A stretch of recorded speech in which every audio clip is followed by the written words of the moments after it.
너희가 나를 더 찾고 구하고 바라면 좋겠다.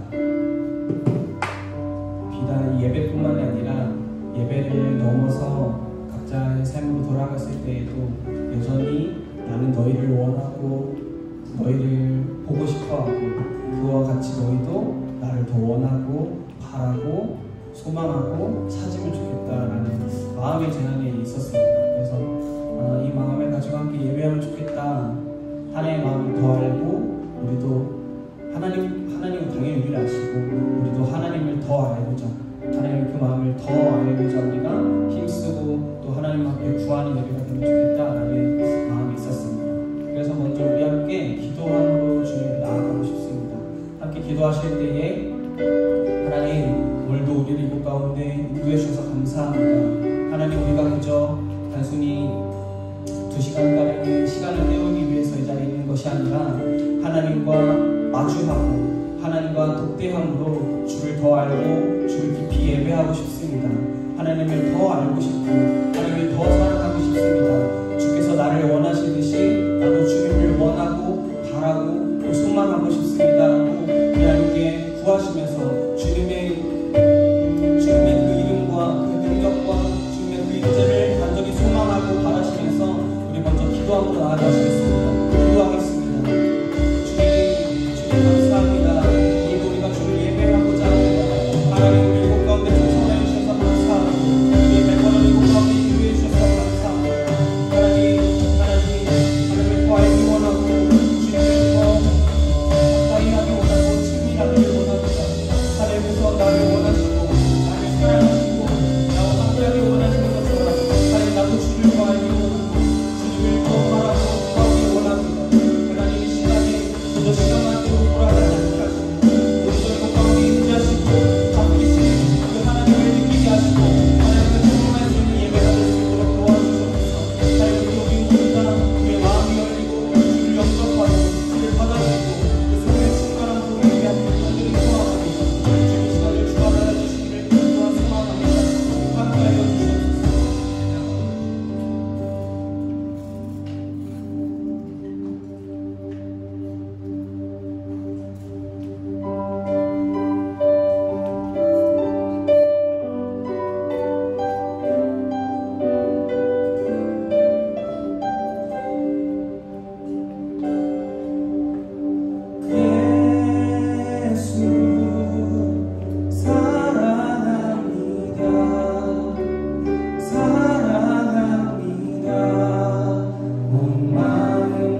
아멘. 오직 주님만을 바라고 원합니다. 아멘. 주님 홀로 높임 받으시옵소서.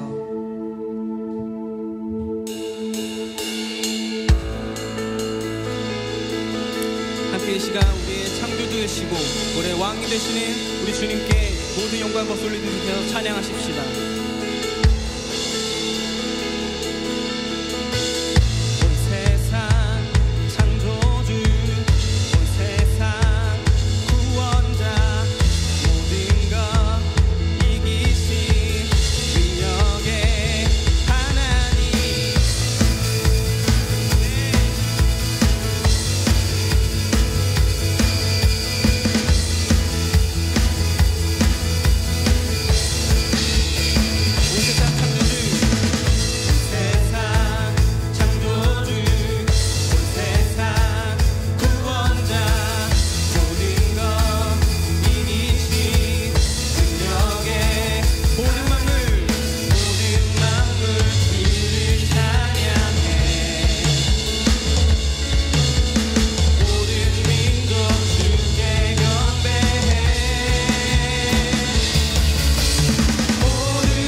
함께 기도하실 때에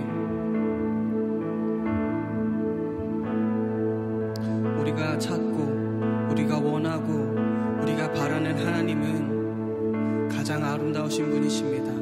그 이름이 가장 아름다우신 분이시고 모든 능력과 영광과 찬송과 권능을 받게 합당하신 분이십니다. 주님 우리의 왕이시고 뿐만 아니라 이 땅의 왕이시고 온 열방의 왕이십니다. 그 하나님을 우리가 바랍니다. 그 하나님을 우리가 원합니다. 하나님 주를 예배합니다. 계속해서 주를 예배하고 주를 송축하고 주님께 경배할 수 있도록 주를 우리와 함께 해주시고 주의 영으로 그 성령으로 우리를 충만하게 풍성하게 하여 주시옵소서. 이 예배가 그래서 온전히 주님께 올려드리기를 소망합니다. 함께 우리 주님을 한번 크게 외치시면서 통성으로 기도하겠습니다. 주여 아멘. 아멘. 주 하나님 주님을 높여 찬송합니다. 우리를 부르시고 우리를 주를 찬송케 하시고 예배케 하시는 경배하게 하시는 주님을 높여 찬송합니다. 하나님을 원합니다. 하나님을 구합니다. 그 이름을 원합니다. 하나님 주는 완전하십니다. 주는 모든 죄의 권세를 승리하신 분이십니다. 하나님은 왕이시고 우리를 다스리시는 왕이시고 우리의 통치자이시오 우리의 소망이시오 우리의 빛이십니다. 주님만이 모든 영광과 찬송과 경배와 모든 인정을 받게 합당하신 분이십니다. 아멘. 이 땅에 다른 이름이 없습니다. 이 땅에 주님보다 높은 다른 이름이 없습니다. 아멘. 주님을 송축합니다. 주님을 찬송합니다. 아멘. 아멘. 주를 홀로 높임 받으시옵소서. 주를 영광 받으시옵소서. 아멘. 아멘.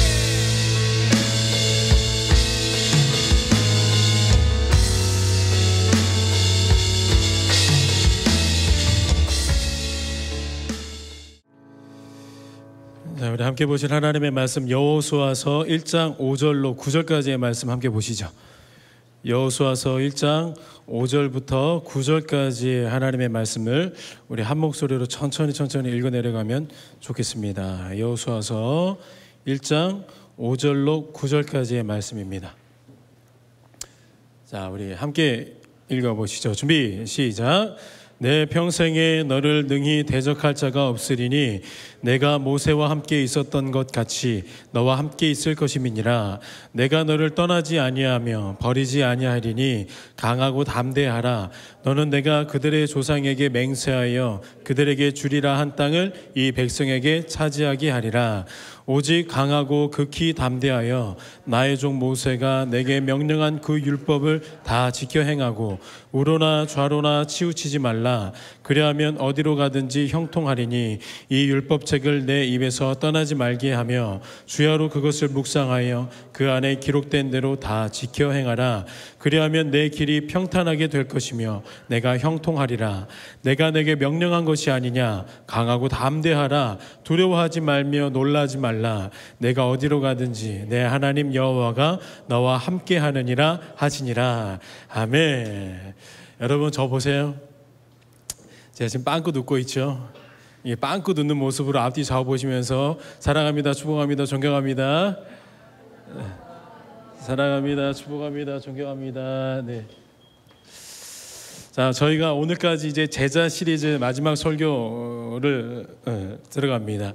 첫 번째는 제자에 대한 부르심을 우리가 다시 한번 정립해 봤고요. 그 다음에는 자기 부인, 제자에게 주어진 자기 부인이 어떤 것을 의미하는지 살펴봤고요. 오늘 마지막으로 다룰 주제가 뭐냐면 믿음에 관련된 주제입니다.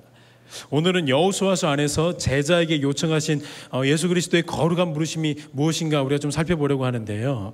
여호수아서는 이게 구약책이죠. 여호수아서는 신약의 히브리서라는 이 성경과 함께 묵상하며 그 진가가 보다 명확하게 드러납니다. 여호수아서, 신약에서는 히브리서. 여호수아서의 최종적인 메시지가 뭐냐면 안식입니다. 안식. 여러분, 안식하면은 가장 먼저 생각나는 게 어떤 의미 생각나세요? 안식, 쉬다라는 개념 많이 생각되시죠? 자, 쉰다는 개념도 틀린 것은 아닙니다. 근데 왜 쉴까요? 그게 더 중요한 거예요. 안식을 이야기할 때 왜 쉴까요? 더 이상 손볼 것이나 해야 할 것이 있다 없다? 있다 없다? 자, 제가 정답 알려드릴게요. 없다예요. 있다 없다? 예, 없습니다. 없기 때문에 쉬신 거예요. 하나님이 태초에 천지를 창조하시고 난 다음에 일곱째 날 안식하셨죠. 안식하셨다는 것은 무엇을 의미합니까? 더 이상 손볼 것이 있다 없다? 없다는 거였습니다. 히브리서에서도 이 안식이라는 개념이 등장하고요.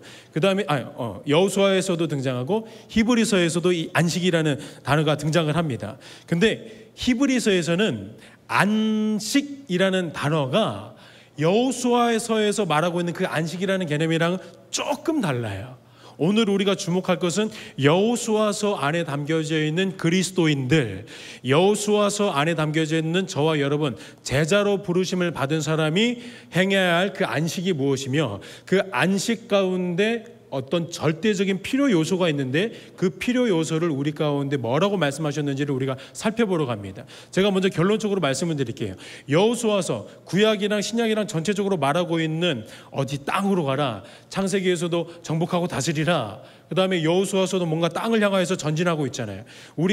저와 여러분도 그리스도 예수의 제자로 부르심을 받을 때 뭔가 정복하고 다스리는 거예요. 그러니까 우리는 어떠한 안식을 향해서 달려가는데 우리의 인생 가운데 참된 안식은 절대로 이루어질 수는 없습니다. 예수님이 오실 때 비로소 모든 것들이 완성이 됩니다. 하지만 그 예수 그리스도께서 오시기 전까지 우리에게 위임하신 명령이 있습니다. 내가 해야 될 것을 너희들이 가서 하라는 게 대위임령입니다. 우리는 그 위임령에 순종하면 되는 거죠. 자, 여호수아서와 히브리서가 안식을 이야기하면서 동시에 무엇을 함께 다루냐면요, 여러분, 믿음, 소망, 사랑, 그 중에 제일이 뭘까요? 사랑입니다. 사랑 그 전에 소망입니다. 소망 그 전에 뭐예요? 믿음으로 시작해요. 안식이라는 단어와 언제나 동전의 양면처럼 같이 가야 되는 게 무엇이냐? 우리가 저기 제주도 가려면 반드시 비행기를 타야 되고 배를 타야 되는 것처럼 안식을 향하여서 우리가 먼저 가지고 있어야 되는 절대적인 필요 요소가 무엇이냐? 믿음이라는 겁니다. 그래서 여호수아서 안에서도 믿음이라는 요소가 등장하고 히브리서 안에서도 믿음이라는 단어가 등장을 하는 겁니다. 여호수아서를 살펴보면 내가 너희들에게 약속으로 준 땅이 있으니까 가서 믿음으로 취하라는 겁니다. 뭐로 취하라고요? 믿음으로 취하라는 겁니다. 히브리서에서도 그 유명한 믿음장이 히브리서 안에 있고 믿음에 대한 사람들, 믿음의 사람들을 쭉쭉쭉 나열합니다. 여호수아서와 히브리서를 다 함께 다루고 싶지만 오늘은 여호수아 그리고 특별히 서론 부분에서만 조금 주목해서 저와 여러분 제자의 부르심의 중심에 무엇이 있는지 우리가 추적해 나가보도록 하면 좋을 것 같습니다. 출애굽 과정에서 가장 절정에 해당되는 사건, 제가 좀 반복적으로 말씀드리죠. 출애굽 과정에서 가장 절정에 해당하는 특별한 사건이 하나 있었습니다. 이 사건을 보여주시기 위해서 하나님이 이스라엘 백성들을 여기로 인도를 하셨어요. 일부러 인도하신 장소가 있습니다. 뭐가 갈라지는 사건이에요. 뭐가 갈라졌나요? 홍해 바다가 갈라지는 사건이었습니다. 근데 제가 이 홍해 사건을 이야기하면서 이 홍해 사건 안에는 어떠한 메시지가 담겨져 있다고 계속해서 말씀드렸죠. 우리 신자들에게 임한 구원의 속성이 무엇이고 구원에 나타난 성격과 형태가 어떤지를 이 구약의 홍해 사건을 보면 알 수 있는 겁니다. 우리가 믿고 싶은 대로 믿고 우리의 느낌대로 믿으면 안 돼요. 신앙생활은 하나님의 말씀 가운데 우리에게 임한 구원이 무엇인가를 어디서 볼 수 있냐면 홍해 사건을 통해서 볼 수 있는 겁니다. 그래서 그 구원을 담고 있는 홍해 사건의 가장 중요한 메시지가 뭐냐면은 너희들은 그냥 가만히 서서 보기만 해라 라는 거예요. 그래서 하나님의 손을 상징했던 지팡이가 바다 위로 바다 앞으로 딱 내밀어지니까 그때 홍해가 양갈래로 쭉 갈라졌습니다. 그리고 계속해서 동풍이 불러요. 루아흐, 동풍이 계속해서 부르는 거죠. 신약의 성령을 예표하고 있었던, 성령을 상징하고 있었던 바람입니다. 동풍이 계속해서 부르니까 양갈래로 쭉 해서 벽이 세워지고 그 벽으로 세워진 마른 땅을 이스라엘 백성들이 전진하는 겁니다. 거기에서 우리의 구원이 어떤 모습이고 우리에게 임한 그 구원이 어떤 형태인지를 우리가 알 수 있는 겁니다. 그래서 홍해 사건은 이퀄 구원을 나타내는 사건이라고 우리가 정리하면 좋은데요. 우리가 근데 여호수아서를 들어가기 전에 제가 여러분들에게 꼭 주목시켜 드리고 싶은 게 뭐냐면 홍해 사건 이후에 홍해 사건이랑 너무나도 비슷하게 이스라엘 백성들이 다시 한번 바다를, 뭐 강이라고 말하겠지만 바다와 같은 강을 건너는 사건을 한 번 더 기록합니다. 그게 요단 강을 건너는 사건입니다. 정말로 너무나도 흡사한 사건입니다. 근데 여호수아서라는 그 성경의 앞부분의 구조를 보면 1장, 오늘 본 1장에는 하나님과 여호수아와의 대화가 기록이 되어 있고, 그 다음에 2장에는 여리고성, 대표되는 그 여리고성을 정탐하는 사건을 기록하고 있습니다. 그 다음에 3장에 넘어가니까 3장에 뭔 사건이 기록되어 있냐면은 바로 이 요단강을 건너는 사건이에요. 그리고 요단강을 건너고 할례를 받고 그 다음에 유월절을 지키고 난 다음에 급속도로 뭔가가 급진적으로 막 일어나기 시작합니다. 우리 삶 가운데 이거 일어나면은 이렇게 일어난다는 것을 우리에게 말씀해 주시고 싶으셨던 겁니다. 자, 중요한 게 왜 하나님께서는 이스라엘 백성들에게 홍해랑 비슷한 사건, 즉 요단강을 건너는 사건을 한 번 더 경험하게 하셨을까요? 홍해, 뭐를 의미했었죠? 구원을 의미하는 사건이었습니다. 구원은 한 번으로 좋게 해요. 여러분, 그 한 번의 구원, 홍해가 갈라지는 사건을 통하여서 이스라엘 백성들을 구원하신 그 하나님의 구원의 사건에 누가 감히 부족하다고 말할 수가 있고 흠이 있고 티가 있다고 탁상공론하면서 도전하겠습니까? 거기에는 그 어떠한 불완전함이나 흠이나 티가 있을 수가 없습니다. 완벽한 구원이었습니다. 순도 100% 퍼펙트한 구원이 바로 홍해 사건이었는데도 불구하고 하나님은 이 홍해 사건과 같은 비슷한 사건을 한 번 더 경험하게 하시는 거예요. 홍해 사건 안에는 구원이 담겨져 있다면, 이걸 통하여서 뭔가 구원을 설명하고 싶으셨다면 요단강을 건너는 사건을 통하여서도, 요단강이 마른 땅을 건너갔던 그 사건을 통하여서도 우리 신자들에게 뭔가를 말씀하시고 싶으셨다는 거예요. 여러분 꼭 기억하셔야 되는 거예요.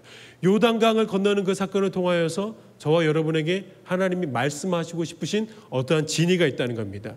이 비밀이 여호수아 전체를 환하게 밝혀주는 열쇠가 됩니다. 자, 정리해 볼게요. 계속해서 홍해를 건너면서 우리를 종처럼 부렸던 애굽과 영원토록 이제 우리가 이별을 맞이했습니다. 자, 이제 우리의 주인은 온전히 애굽이 아니고 누가 됐습니까? 여호와 하나님이 이제 우리의 주인이고 우리의 통치자가 됐습니다. 근데 이스라엘 백성들이 그렇게 놀라운 구원을 받았습니다. 너무나도 경험하기 힘든 이적과 어떤 표적들을 보면서 구원을 받았어요. 근데 구원을 받은 이스라엘 백성들이 곧장 하나님을 향하여서 경배하고 찬양하고 순전한 모습으로 하나님을 따랐나요? 아니면 늘 원망하고 불평하고 욕 빼고 다 했나요? 아니, 어떻게 보면 욕도 한 것 같아요. 이스라엘 백성들 분명히 구원을 받았는데도 불구하고 계속해서 하나님을 향하여서 보여주는 신실한 태도가 뭐냐면 불순종이고 원망이고 불평이고 하나님을 향한 어떠한 그 경외함 없는 그런 모습을 계속해서 이스라엘 백성들이 보였던 겁니다. 결국 그래서 이스라엘 백성들 1세대들은 축복의 땅 바로 앞까지 왔다가 하나님의 궁극적인 사명의 땅이 여긴데 그 사명의 땅 바로 앞에까지 왔다가 결국에는 광야에서 40년을 방황하고 유린하는 삶을 살다가 죽습니다. 세상에서는 그 어떠한 영향력도 끼치지 못하고 그냥 사명이 없는 곳 같아 보이는 그런 광활한 땅, 척박한 땅에서 그냥 그렇게 지그들끼리만 신앙생활 하다가 천국으로 가요. 어떤 신학자는 이렇게 말하는 사람도 있습니다. 어떤 설교자들도 이렇게 말하고 있습니다. 이스라엘 백성들 1세대들은 천국까지 못하지 않았나요? 아니요. 구원 받았잖아요. 지금 그걸 말하고 싶은 게 아니에요. 이스라엘 백성들이 구원을 받았음에도 불구하고 불순종했을 때는 어떠한 삶이 펼쳐지는지를 광야 생활을 통해서 볼 수 있고, 하나님이 원하시는 건 뭐였냐면 광야 생활에서 그치라는 것이 아니었어요. 그 다음 그 스텝으로 하나님이 이끄시기를 원하셨는데 거기까지 못하는 인생이 이스라엘의 출애굽 1세대 백성이라는 거예요. 여러분, 제가 여러분들에게 정말로 말씀드리고 싶어요. 저는 우리 한국교회 성도들을 보면, 우리 전 세계 지금 21세기의 성도들을 보면 너무나도 안타까운 게 뭐냐, 광야 백성들 순종하지 않아가지고 이렇게 신앙생활하면 안 되지. 그런데 거의 99%는 이렇게 신앙생활하고 있어요. 마치 자기는 가나안 땅에 들어온 것처럼 나는 예수 믿으니까 난 가나안 땅에서 예수 믿으면서 안식을 누리고 있어요. 천만의 말씀입니다, 여러분. 여러분, 하나님이 보내신 그 땅으로 여러분들이 전진하지 않고 그냥 우리끼리 와가지고 다 와서 찬양해만 하고 있으면 그게 광야 백성이라는 거예요. 다 와서 찬양해, 너희들은 가, 우린 여기서 찬양해. 이게 기독교의 세속화예요. 어떤 교수님이 이렇게 말하더라고요. 불교의 세속화는 뭐냐, 저 산속에서 내려와가지고 짜장면에 고기를 타면 세속화래요. 맞죠? 불교는 세속을 떠나 있는 게 그들의 진리잖아요. 그래서 세속에 떠나 있는 그 은둔 생활에서 내려와서 짜장면에다가 고기 밑에다가 좀 숨겨주세요 라고 말하면 그게 불교의 세속화예요. 여러분, 우리 기독교는 어떨 때 세속화라고 말할 수 있나요? 우리 기독교의 세속화는 뭐냐면은 세상 가운데 고립되어져 가지고 여기 예배당에 옹기종기 모여가지고 통닭 먹으면서 예수님 찬양하면 그거 기독교 세속화된 거예요. 이해되시겠죠? 우리끼리 옹기종기, 여러분 꼭 명심하세요. 세속화된 거예요. 그거 우리 광야 생활하는 거예요. 어떻게 생각하세요, 여러분? 가나안 땅에 여러분들 들어가고 싶은 마음이 막 콩닥콩닥 뛰고 있지 않나요? 죄송해요. 아무도 안 뛰고 있는 것 같은데 그래도 전 뛰게 할 겁니다, 여러분. 여러분 명심하세요. 광야 생활이 바로 우리끼리 모여서 예배하다 끝나는 게 광야 생활이에요.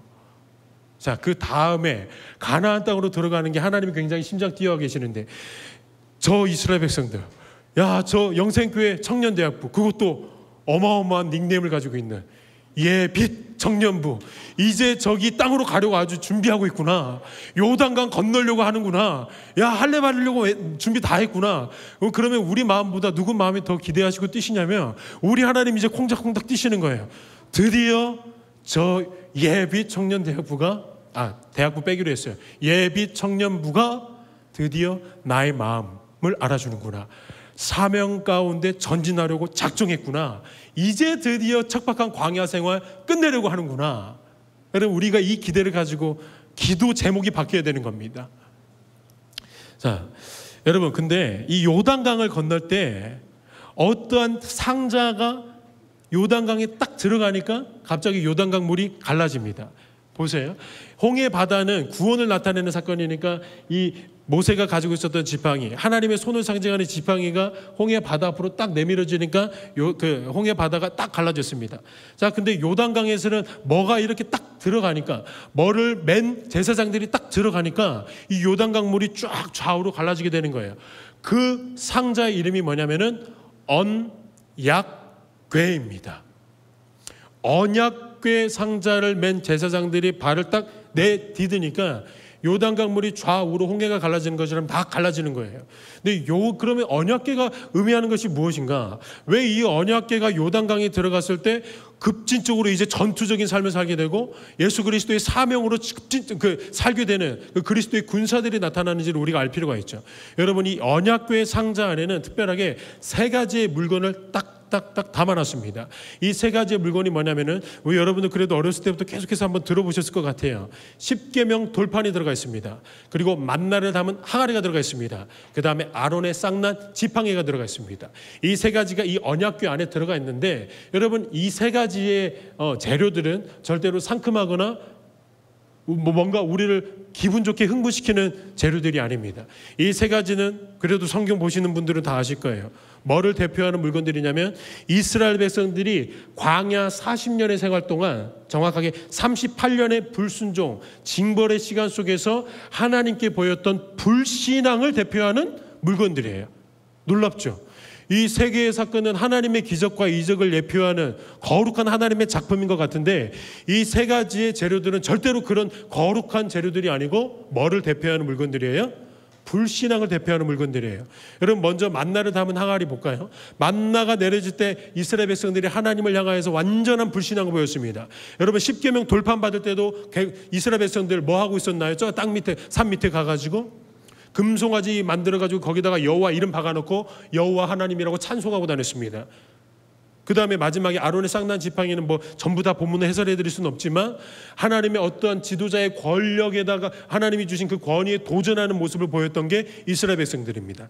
그래서 이스라엘 백성들이 이 세 가지 물건을 보잖아요. 그러면은 하나님, 이거 보고 싶지 않아요. 이거 죄송해요. 이런 느낌이라는 거예요.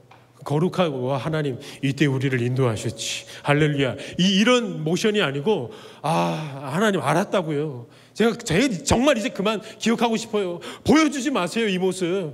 제가 알겠다니까요. 이런 물건, 이런 것들을 생각나고 기억나게 하는 물건이 바로 그 세 가지입니다. 그 세 가지를 언약궤 안에다가 담아놨어요. 그래서 이 언약궤 안에다가 이스라엘 백성의 대제사장은 1년에 한 번 대속죄일 날 들어가 가지고 언약궤에다가 피를 뿌립니다. 피를 뿌린다는 것은 무엇을 의미합니까? 속죄를 받아야 되고 이 피로 덮어줘야 되는 어떤 불신앙을 대표했기 때문에 거기다가 피를 발랐던 겁니다. 자, 근데 이 언약궤가 요단강에다가 딱 발을 내딛으니까 요단강 물이 좌우로 벽을 세워가지고 그쪽을 마른 땅으로 건너갔다는 겁니다. 여러분, 무엇을 의미합니까? 여러분, 이 불신앙들이 요단강에 침몰되어지면 우리의 믿음 없음과 하나님을 향한 투쟁과 하나님을 향한 경외함 없는 것들이 요단강에 침몰되고 나서 이 침몰됨으로 말미암아, 이 불신앙들이 없어짐으로 말미암아 여호수아의 점령, 다스리는 승리의 삶을 우리가 살 수 있게 되는 거예요. 자, 다시 한번 이거는 중요하기 때문에 좀 정리할게요. 이 불신앙, 40년 동안 하나님 앞에 신실하게 변함없는 모습으로 보였던 불신앙들이 침몰되어져야만 그 다음에 일어나는 우리의 삶의 모습이 뭐냐? 승리의 삶을 살 수 있게 되는 거예요. 이거 침몰되지 않으면 평생토록 38년 40년 동안 어디서만 살고 있냐면 광야에서 알콩달콩 공기놀이하면서 살고 끝나는 거예요. 제발 여러분 꼭 기억하세요. 이거 수장시키지 않으면, 침몰시키지 않으면 그 어떤 사람도 하나님이 우리에게 주신 거룩한 사명을 완수할 수 있는 사람이 없다는 겁니다. 자, 여러분, 길고 길었던 40년의 그 불신앙을 물속에 수장시키고 드디어 겸비한 마음을 갖추고 이 축복의 땅을 점령하려고 합니다. 이스라엘 백성들이 이제 만반의 준비를 다 했습니다. 이 모든 불신앙들 내가 다 벗어버리겠습니다. 이 모든 하나님을 향한 믿음 없는 나의 태도들 다 벗어버리겠습니다. 그리고 요단강을 딱 건너고 제일 먼저 맞닥뜨리게 하는 성읍이 어디였냐면은 여리고 성읍이었습니다. 여러분, 고고학자들의 조사에 의하면 당시 가나안 지역의 그 가나안 넓은 팔레스타인 땅에 가장 견고했던, 유별나게 견고했던 성이 하나 있었다고 합니다. 성벽의 두께가 자그마치 두께만 7m예요. 높이는 이루 말할 필요도 없고요. 두께만 7m인데 이런 된장찌개, 이 두께 7m의 성벽이 이중벽이었어요. 총 몇 미터예요? 7 곱하기 2 해보세요. 14m예요. 여러분, 그 당시에 어떤 철제 무기로도 14m 되는 성벽을 무너뜨릴 수 있는 무기가 없었습니다. 그 이중벽으로 되어 있었던 성읍이 바로 여리고 성읍이었습니다. 그 견고한 성읍이 보란듯이 세워져 있는데 우리 만군의 주 여호와 하나님, 온 우주 만물을 창조하시고 말씀으로 다스리시는 그 하나님이 이스라엘 백성들에게, 저와 여러분에게 참 우스꽝스러운 말씀을 하십니다. 이렇게 말씀을 하시는 거예요. 얘들아, 내가 이 성을 너희 손에 넘겨주었어. 이렇게 완료형으로 말씀하세요. 아직 지금 시작도 안 했는데, 거기 지금 성벽 가까이 가지도 않았는데 하나님이 이스라엘 백성들에게 내가 너희들에게 다 넘겨주었다, 이런 우스꽝스러운 말씀을 하시는 거예요. 그리고 더 충격적인 말씀을 하시는데, 여리고 성을 매일 한 바퀴씩 돌고 7째 날에는 7바퀴를 돌고 맨 마지막에 나팔을 양각을 호각으로 부르면서 모든 이스라엘 백성들이 함성을 질러라. 그러면 저 14m 되는 이중벽이 와르르르르르 무너지면서 너희들이 거기 가서 땅을 차지하고 너희들이 다스리게 될 것이다 라고 하나님이 이런 어처구니 없는 우스꽝스러운 말씀을 하신 거예요. 여러분, 우리가 믿는 하나님이 이런 분이세요. 되게 우스꽝스러운 분이세요. 저희랑 대화가 안 통하시는 하나님이세요. 너무하시지 않나요? 아니, 어떻게 그렇게 해가지고 성읍이 무너져요? 말도 안 돼요. 여러분, 14m 성벽이에요.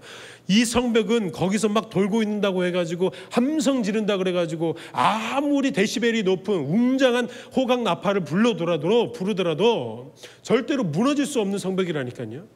근데 하나님은 계속해서 그렇게 말씀을 하시는 거예요. 근데 결과가 어떻게 나왔습니까? 이에 백성은 외치고 제사장들은 나팔을 불매 백성이 나팔 소리를 들을 때에 크게 소리질러 외치니 성벽이 무너져 내린지라.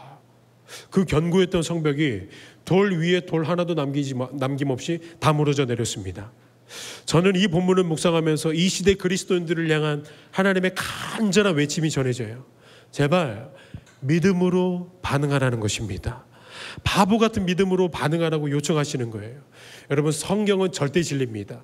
2000년 전이나 4000년 전이나 5000년 6000년 전이나 우리 하나님께서 믿음으로 반응하라고 말씀하셨으면 지금도 우리는 믿음으로 반응해야 되는 것이죠. 제가 이 설교를 몇 달 전에, 한 6개월인가 7개월 전에 작년 성도들이랑 한번 먼저 다른 식으로 말씀을 나눴거든요. 그때 제가 좀 놀라웠었어요. 거기서 오열을 했어요. 이 본문, 이 말씀을 하면서 이 말씀 하나님이 외치고 싶으실 것 같습니다라는 말을 하는데 제가 막 폭풍 폭풍 오일을 해가지고 와이프가 당신 왜 울었어? 그래가지고 나도 모르겠어요. 말하지 말라고. 왜냐하면 우는 거를 제가 되게 싫어해요. 그러니까 싫어하는 개념이 뭐냐면 특별히 찬양하면서 기도하면서 우는 거는 저는 막지도 않아요. 그걸 억지로 절제하지도 않아요. 근데 말씀을 전하면서는 제가 철저하게 냉혹하게 아주 정말 도시적인 남자예요. 차갑게 제가 그거를 절제하려고 해요. 이런 거 좋아하시구나. 나를 깎아내리는 거 여러분들 좋아하시구나. 제가 도시적인 남자여가지고요. 제가 우는 거 되게 절제해요. 왜 근데 하나님 말씀 전하면서 우는 거를 절제하려고 하냐면은 그게 듣는 사람들한테 방해가 되더라고요. 하나님의 말씀이 잘 안 들어가더라고요. 그래서 제가 올라올 때는 막 철저하게 막아내요. 근데 그때는 막을 수 없는 폭풍 오해로가지고 이런 친구가 믿습니다. 진짜 이렇게 했어요. 근데 혹시 방송실에 계셨던 청년들이 있다면은 그 폭풍 오열이 새삼 기억이 나실 건데 제가 방송실에다가 제발 그 영상은 올리지 말아 주셨으면 좋겠습니다 라고 부탁하고 싶은 마음이 간절했어요. 여러분 근데 정말로 우리 하나님 그 말씀 하고 싶어 하실 것 같더라고요. 제발 믿음으로 반응해 줄래? 믿음으로 제발 반응해 주지 않을래? 우리 위대하신 하나님, 우리 가운데 말씀하신 그 말씀 가운데 우리가 바보같이 믿음으로 반응하고 싶어 하시는 것 같아요. 어린아이처럼. 여기 그냥 엄마 있네? 뛰어내리는 그 아이처럼. 아빠 있네? 아빠 나 받아줘 뛰어내리는 것처럼. 인간에게도 이런 신뢰와 믿음이 있는데 온 우주 만물을 창조하시는 그 하나님, 이 여리고 성벽 말씀 하나로 뺑뺑뺑 돌다가 그냥 무너져 버리게 하시는 그 위대한 하나님의 말씀 앞에 왜 우리는 이렇게 나약해졌을까요? 이 시대는 왜 이리 나약해졌을까요? 저는 지금 이 시대 가운데도 그리고 우리 예비 청년부에게도 우리 하나님 이 말씀 하시고 싶으실 거라고 저는 굳게 믿습니다. 제자들, 예수님을 따라가게 했다고 다짐한 제자들에게 예수님이 이 말씀하고 싶어 하실 거라고 저는 굳게 확신합니다. 여러분 꼭 기억하시면 좋을 것 같아요. 하나님을 향한 모든 불신앙을 다 제거했어요. 구원받은 사람들이 다 세상에서 다스리고 정복하냐? 아니요. 구원받은 사람들 백성 광야에서 놀다가 갈 수 있대요. 이제는 그 광야 생활을 청산하고 네 하나님 제가 이제 믿음으로 반응하겠습니다. 내가 이제 모든 불신앙을 다 저버리고 하나님 내 삶 가운데 창세기부터 예배하셨던 그리스도인들에게 사명 가운데 내가 순종하겠노라고 이제 다짐하고 딱 결단하고 가장 먼저 갈 때 찾아오는 싸움이 어떤 싸움이냐면 여러분 여리고와의 싸움이 아닙니다. 어떤 팔레스타인 땅과 기후와의 싸움이 아닙니다. 기억하세요. 나 자신과의 싸움입니다. 철저하게 나 자신과의 싸움이 기다리고 있습니다. 여러분 정말로 제가 중요한 부분이니까 잔소리처럼 한번 다시 말씀드릴게요. 구원받은 백성들에게 사명을 완수하기 위하여서 이제 딱 차렷 자세로 내 주님 내가 따라가겠습니다 라고 한 발을 딱 내딛는 그 순간에 가장 먼저 찾아오는 싸움은 나 자신과의 싸움이에요. 하나님 말씀 앞에 토시 하나 빠짐없이 전적으로 순종하느냐 아니면 불순종하느냐. 순종과 불순종의 기로에 서여 있는 자기 자신과의 피 터지는 치열한 영적인 싸움이 기다리고 있는 겁니다. 절대로 외부와의 싸움이 아닙니다. 여리고와의 싸움이 아닌 거예요. 여리고 성읍은 그저 저 세상이 그 우락부락하게 생긴 어두컴컴한 그 세상은 무대 배경이에요. 그저 무대 장치에 불과합니다. 누구와의 싸움이 기다리고 있다고요? 나 자신과의 싸움이 있다는 겁니다. 나 자신과의 어떤 치열한 쟁투가 기다리고 있다는 겁니다. 여러분 이스라엘 백성들이 여리고 성을 돌고 있는 모습을 머릿속으로 한번 그려보시고 상상해 보면 좋을 것 같아요. 그들이 지금 무슨 싸움을 하고 있는 것 같아 보입니까? 그냥 여리고 성읍을 이렇게 돌고 있으면서 무슨 싸움하고 있을까요? 저기 지금 여리고 성읍은 이미 굳게 닫혀 있습니다. 잔뜩 긴장해가지고 이스라엘 백성들 하나님이 함께하고 계시는 이스라엘 백성들이 온다고 하니까 잔뜩 긴장해가지고 모든 문들을 닫았고 그냥 쥐 죽은 듯이 그냥 가만히 있습니다. 그저 이스라엘 백성들을 돌고 있습니다. 누구와의 싸움이에요? 여리고 성읍에서는 돌 하나도 날아오지 않아요. 화살 하나도 그들을 향하여서 날아오지 않아요. 7일 동안 무슨 싸움하고 있는 겁니까? 나 자신과의 치열한 싸움이 기다리고 있는 겁니다.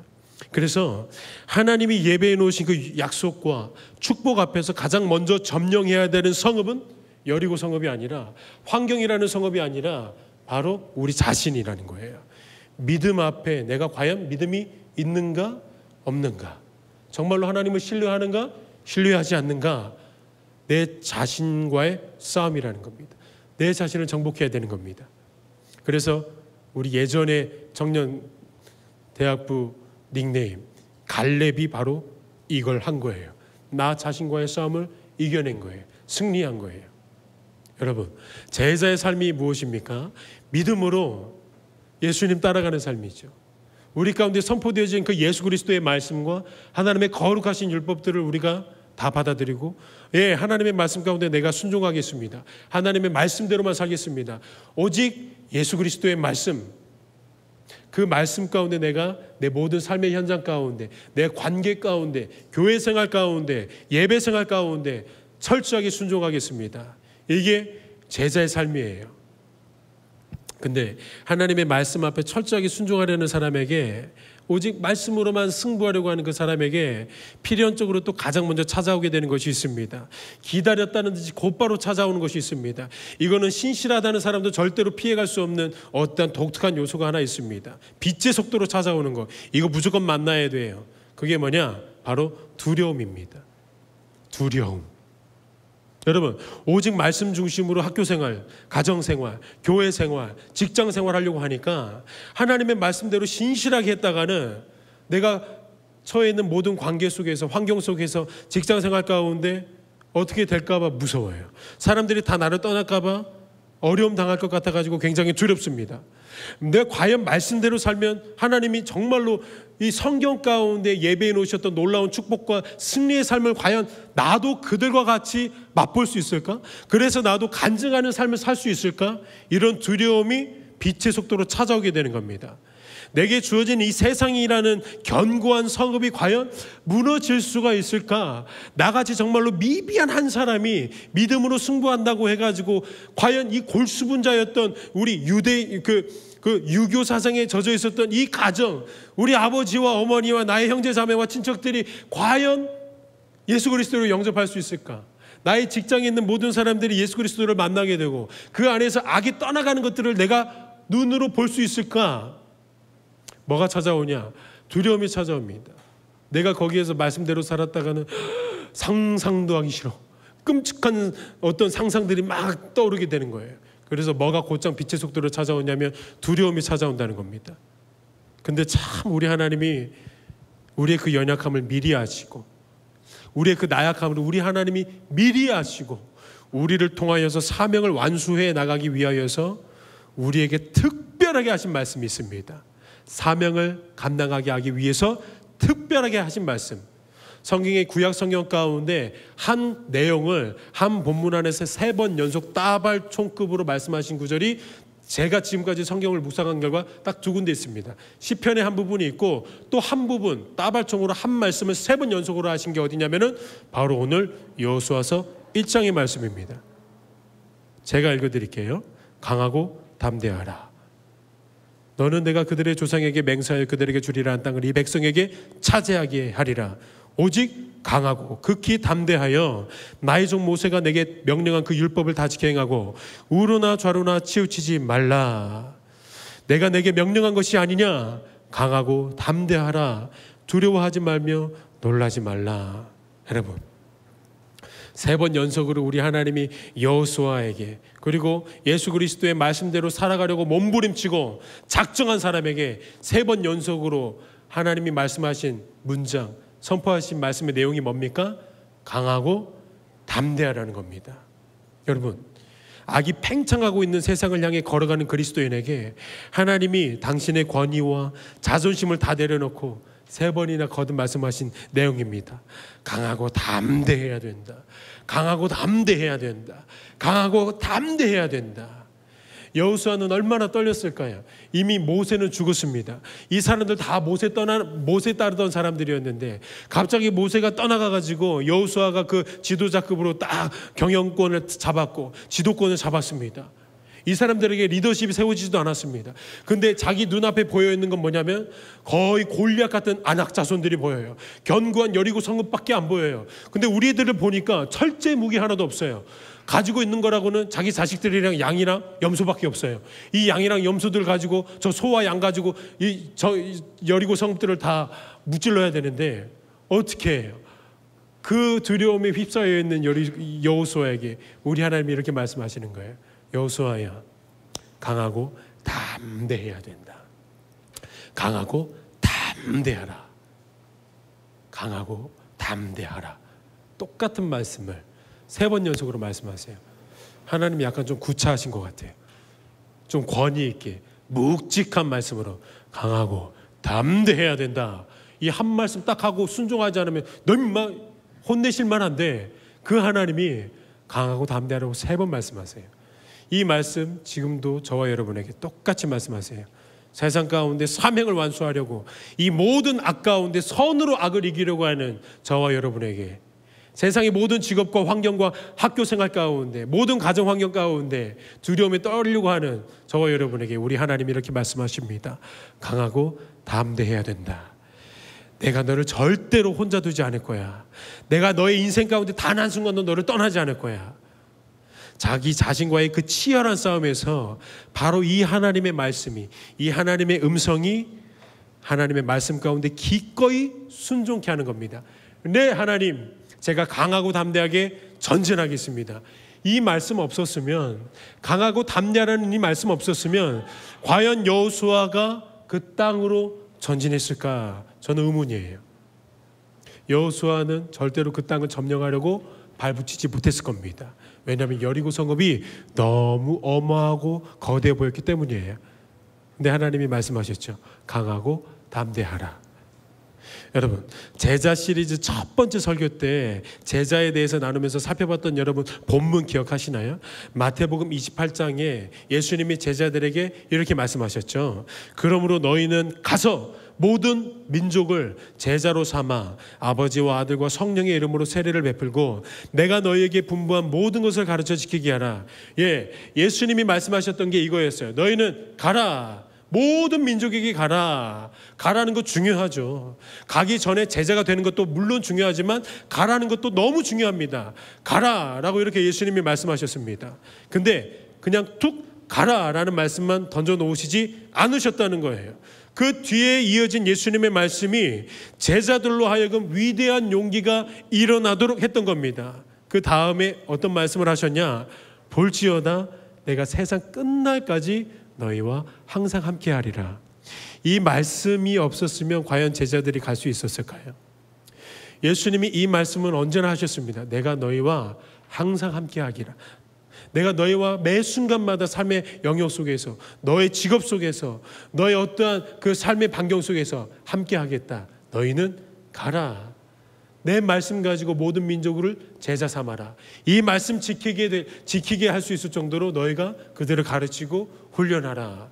너는 선으로 악을 이겨라. 우리 예수님이 이렇게 제자들을 가르치셨던 거죠. 연륜이 깊은 어떤 목사님이 자신의 책에서 이런 내용을 고백했어요.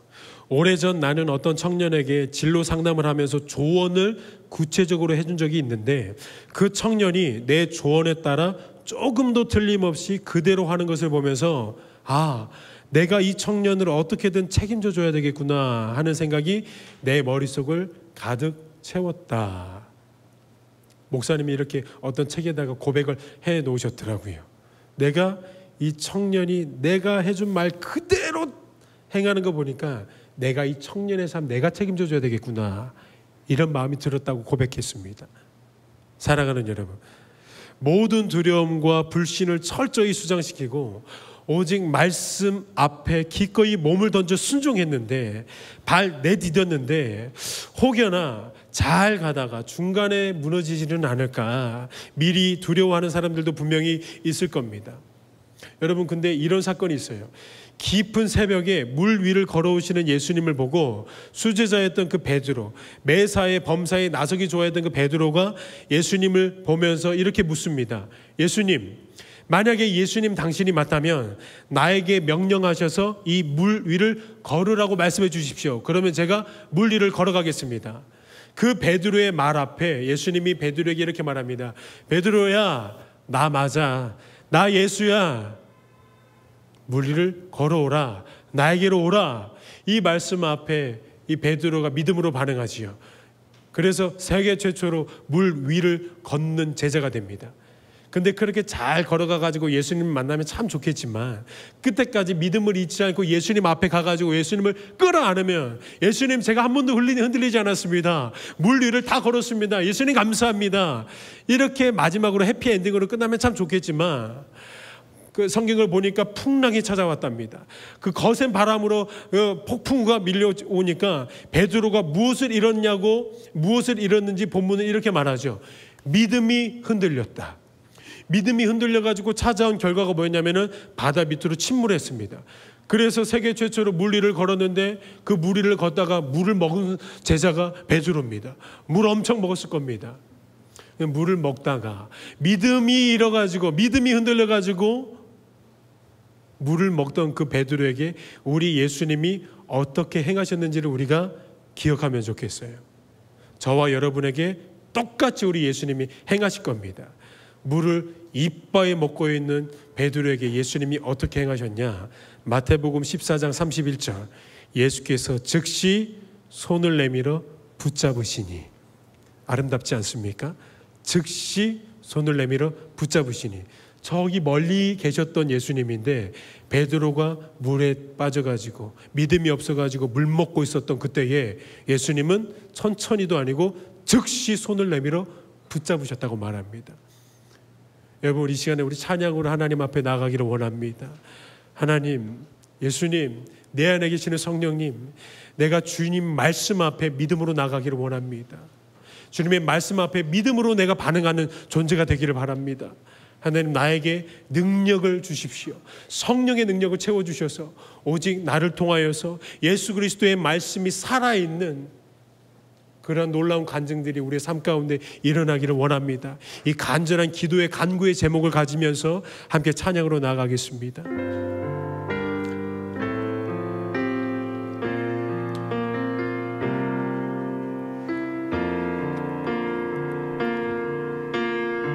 하늘에 나는 새도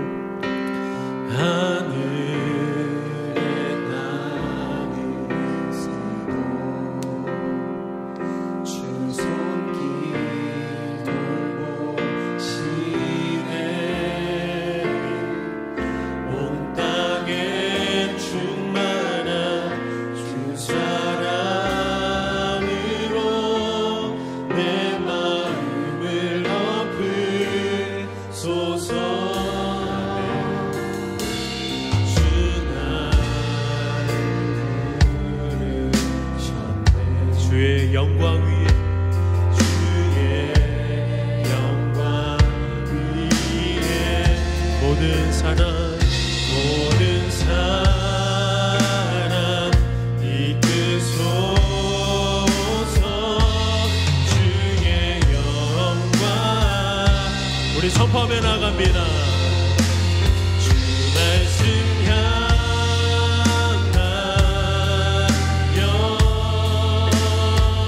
달려가리라.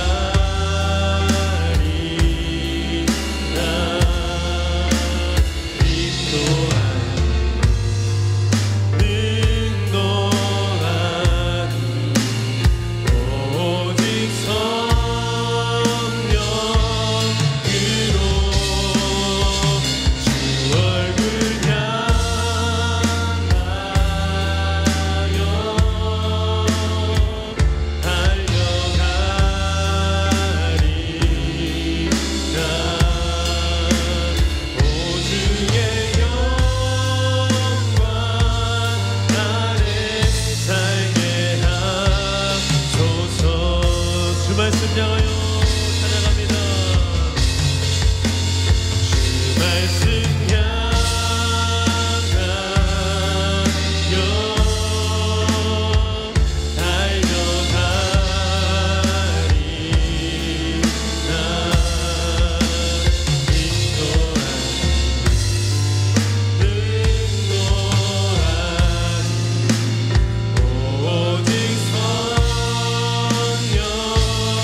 시간에 기도할 때 우리의 모든 불신앙과 또 믿음 없음과 움츠려 있는 거짓된 신앙들을 우리 하나님 앞에 모두 다 회개하기 원합니다.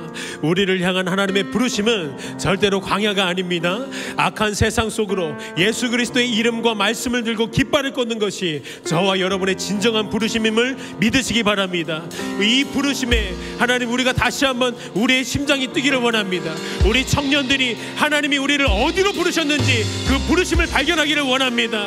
우리의 모든 불신앙을 침몰시키고 오직 주의 말씀 가운데 믿음으로 뛰어가고 믿음으로 승리하게 하소서. 우리가 회개와 결단으로 주의 한 번 모시고 주님 앞에 기도하기를 원합니다. 기도합니다. 주여,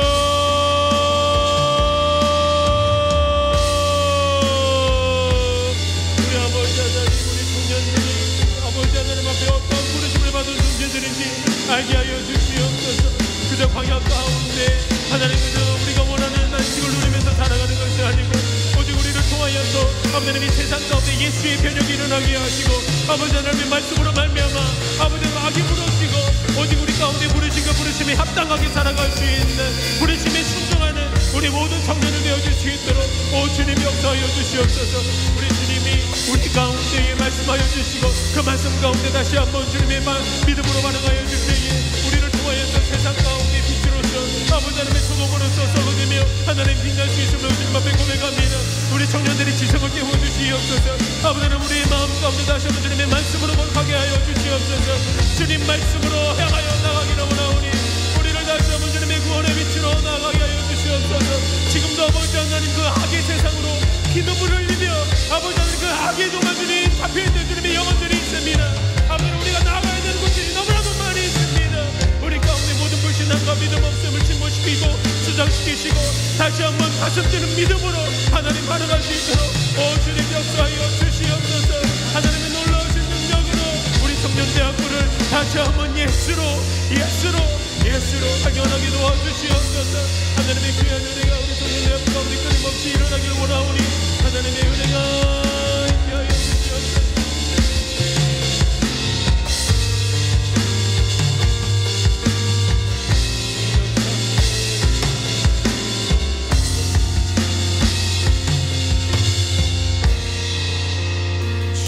말씀 향하여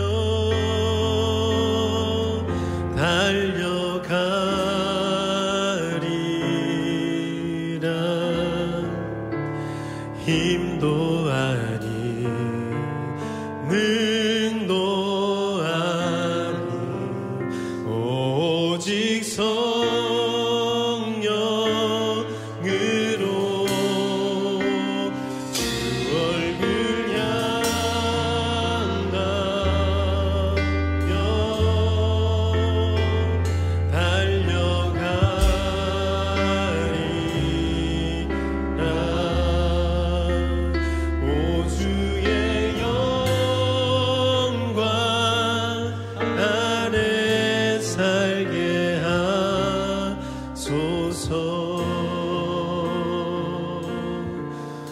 우리를 부르신 하나님, 우리 부르심이 무엇인지 사단의 간계와 술책으로 인하여서 발견하지 못할 때가 얼마나 많습니까?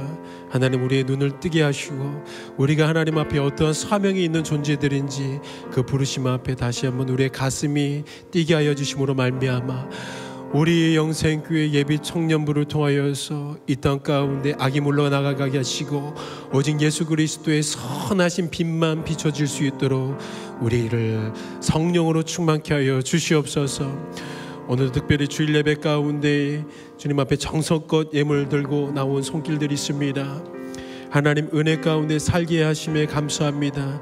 주께 내 삶 드려 살아가게 해주세요. 하나님 앞에 생일을 맞이하여 감사 헌금 바친 손길이 있습니다. 하나님 앞에 구별된 11조 예물 하나님 앞에 바친 손길이 있습니다. 하나님 놀라운 주님의 축복을 거듭나게 하여 거듭 주셔서 더욱더 예수 그리스도를 알게 하시고 주님 앞에 감사의 제목들이 끊임없이 올라올 수 있는 하나님의 놀라운 은혜를 부어주시기를 원합니다. 물질보다 더 크신 하나님을 발견할 수 있는 놀라운 영안을 주시고 특별히 드릴 손길 위에 드리지 못한 손길 위에 주의 말씀 가운데 반응할 수 있는 축복 허락하여 주시고 그 말씀 앞에 믿음으로 전진할 수 있는 예수 그리스도의 제자들 될 수 있도록 은혜를 더하여 주시옵소서. 감사드리오며 우리를 살리신 예수 그리스도의 거룩하신 이름으로 기도드립니다. 아멘. 우리 예배를 받으시고 찬양을 받으신 하나님 앞에 영광의 박수 올려드리십시다.